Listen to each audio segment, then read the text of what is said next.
Pregnancy के दौरान यूँ तो हर माँ अपने गर्भ में पल रहे शिशु को लेकर कंसर्न रहती है और कभी कभी तो ओवर प्रोटेक्टेड भी हो जाती है। लेकिन कई बार बॉडी में कुछ ऐसे साइन सिम्टम्स दिखाई देते हैं जिन्हें महिला इग्नोर कर देती है और इन्हीं साइंस और सिम्टम्स को देखकर आप ये आइडिया लगा सकते हैं कि आपका गर्भस्थ शिशु स्वस्थ है या फिर नहीं।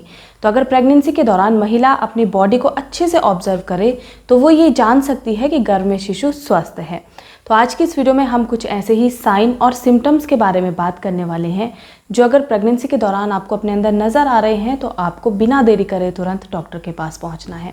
तो क्या है वो साइन और सिम्टम्स, जानने के लिए वीडियो को एंड तक ज़रूर देखिएगा। चैनल पर अगर आप नए हैं तो सब्सक्राइब कर दीजिएगा और वीडियो पसंद आए तो लाइक शेयर ज़रूर करिएगा। नंबर 1, प्रेगनेंसी के शुरुआती दौर में ब्लीडिंग या स्पॉटिंग होना।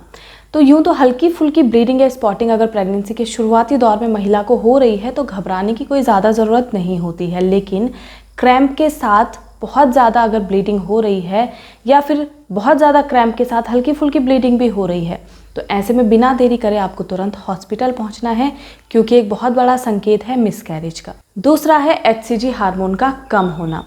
HCG हार्मोन का लेवल अगर प्रेगनेंसी के शुरुआती दौर में कम है तो उस दौरान अबॉर्शन होने के चांसेस बहुत ज़्यादा होते हैं, क्योंकि शुरुआती दौर में बच्चे को प्रोटेक्शन इस HCG हार्मोन से ही मिलती है।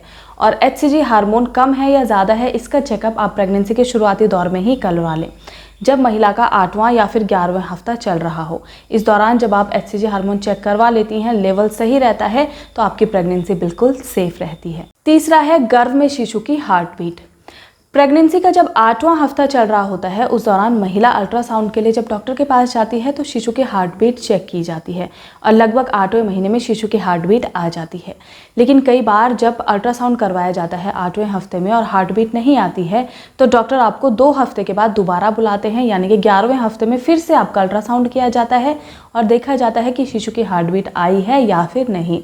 तो ऐसे में अगर शिशु की हार्ट बीट नहीं आई है और आपको 2 हफ्ते का टाइम और दिया गया है तो आपको फॉलिक एसिड अच्छे से लेना है और ऐसी चीज़ें लेनी है जिनमें फॉलिक एसिड अच्छे से पाया जाता है।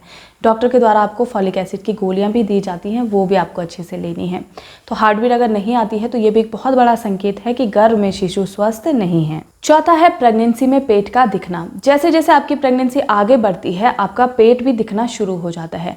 लेकिन अगर प्रेगनेंसी आगे बढ़ रही है, पेट दिखना शुरू नहीं हो रहा है, यानी कि प्रेगनेंसी के अकॉर्डिंग आपका पेट का शेप चेंज नहीं हो रहा है, पेट बड़ा नहीं हो रहा है, तो ये भी एक बहुत बड़ा कंसर्न है और ऐसे में भी आपको चेकअप ज़रूर कराना चाहिए कि गर्भस्थ शिशु ठीक है या फिर नहीं। और आपको बता दूं, प्रेगनेंसी के दौरान पेट दिखना तीसरे महीने से या फिर 6वें महीने के बीच में कभी भी शुरू हो सकता है। तो आपको कम से कम 6 महीने तक रुकना है। अगर 6 महीने तक पेट दिखना शुरू नहीं हुआ है तो ऐसे में जाकर तुरंत चेकअप करवाएं कि आखिर गर्भस्थ शिशु स्वस्थ है या फिर नहीं। 5वां है प्रेगनेंसी के दौरान फीवर। प्रेगनेंसी के दौरान अगर गर्भवती महिला को फीवर होता है तो ये भी गर्भ में पड़ रहे शिशु के लिए ठीक नहीं होता है, क्योंकि फीवर होने से एमनियोटिक फ्लूइड का लेवल कम हो सकता है और अगर एमनियोटिक फ्लूइड का लेवल कम होगा तो गर्भस्थ शिशु को सही से पोषण नहीं मिलेगा। तो फीवर अगर आपको थोड़ा बहुत भी है तो ऐसे में भी तुरंत आपको हॉस्पिटल पहुंचना है और अपना ट्रीटमेंट अच्छे से करवाना है। 6वां है बेबी की मूवमेंट।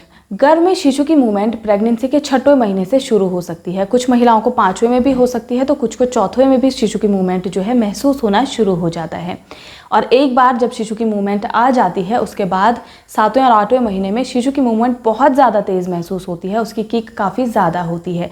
लेकिन जब 9वें महीने में आप जाते हैं तो शिशु की मूवमेंट थोड़ा कम हो सकती है, क्योंकि शिशु का विकास पूरा हो चुका होता है और गर्भ में शिशु को जगह कम होती है। लेकिन एक बार जब शिशु की मूवमेंट आ जाती है उसके बाद आपको कभी भी अगर ये महसूस होता है कि शिशु ने बहुत देर से मूवमेंट नहीं की है तो ये भी एक बहुत बड़ा कंसर्न होता है और ऐसे में भी आपको तुरंत डॉक्टर से बात करनी चाहिए कि शिशु ने मूवमेंट बंद क्यों करी है। 7वां है अगर योनि से होने वाले डिस्चार्ज में स्मेल आ रही है या फिर ब्लीडिंग आपको लग रही है तो ऐसे में भी आपको देर नहीं करना है।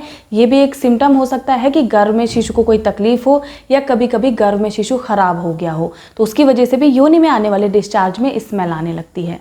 7वां है मॉर्निंग सिकनेस। यूँ तो प्रेगनेंसी के दौरान मॉर्निंग सिकनेस होना आम बात होती है और शुरुआत में मॉर्निंग सिकनेस सबको ही होती है। लेकिन अगर आपको प्रेगनेंसी के दौरान मॉर्निंग सिकनेस बिल्कुल भी नहीं हो रही है या फिर बहुत ज़्यादा मात्रा में आपको मॉर्निंग सिकनेस, वॉमिटिंग हो रही है तो ऐसे में भी आपको पता होना चाहिए कि ये एक अच्छा साइन नहीं है और आपको अपने डॉक्टर से बात करनी चाहिए। 8वां है ब्रेस्ट के साइज में चेंजेस होना। जैसे जैसे प्रेगनेंसी आगे बढ़ती है, ब्रेस्ट के साइज में भी चेंजेस होते हैं, ब्रेस्ट बड़े होते हैं, भारी होने लगते हैं, क्योंकि अब ये मिल्क बनाने के लिए तैयार हो रहे होते हैं। लेकिन अगर आपकी प्रेगनेंसी आगे तो बढ़ रही है लेकिन ब्रेस्ट में कोई भी चेंजेस नहीं हो रहा है, ब्रेस्ट में आपको हल्का दर्द या फिर भारीपन महसूस नहीं हो रहा है, तो ये भी एक बहुत बड़ा लक्षण है कि आपकी प्रेगनेंसी में कहीं ना कहीं कोई परेशानी चल रही है, प्रेगनेंसी हेल्दी नहीं है। तो ऐसे में भी आपको अपने डॉक्टर से कंसल्ट करना है और जानने की कोशिश करनी है कि प्रेगनेंसी स्वस्थ है या फिर नहीं। 9वां है पेट दर्द होना। यूँ तो प्रेगनेंसी के दौरान अगर आपको हल्का फुल्का पेट दर्द हो रहा है तो इसमें कोई परेशानी नहीं है, लेकिन पेट दर्द अगर पेट से उठकर पेट के आगे की साइड आ रहा है, साथ में पेट कड़क हो रहा है और आपको क्रैम्प्स बहुत ज़्यादा हो रहे हैं, तो ऐसे में भी आपको देरी नहीं करनी है, तुरंत अपने डॉक्टर से संपर्क करना है। तो अगर प्रेगनेंसी के दौरान महिला को पता हो कि उनकी बॉडी में कौन कौन से बदलाव ऐसे हैं जो कि बिल्कुल ठीक हैं, उनकी प्रेगनेंसी को हेल्दी दिखाते हैं, तो वो अपनी प्रेगनेंसी के दौरान होने वाले खतरों से बच सकती हैं। उम्मीद करती हूँ वीडियो आपको पसंद आई होगी। वीडियो अगर आपको पसंद आती है तो प्लीज़ इन्हें लाइक शेयर ज़रूर करिएगा। मिलते हैं ऐसे ही नेक्स्ट वीडियो में, तब तक के लिए अपना ध्यान रखिए, स्वस्थ रहिए।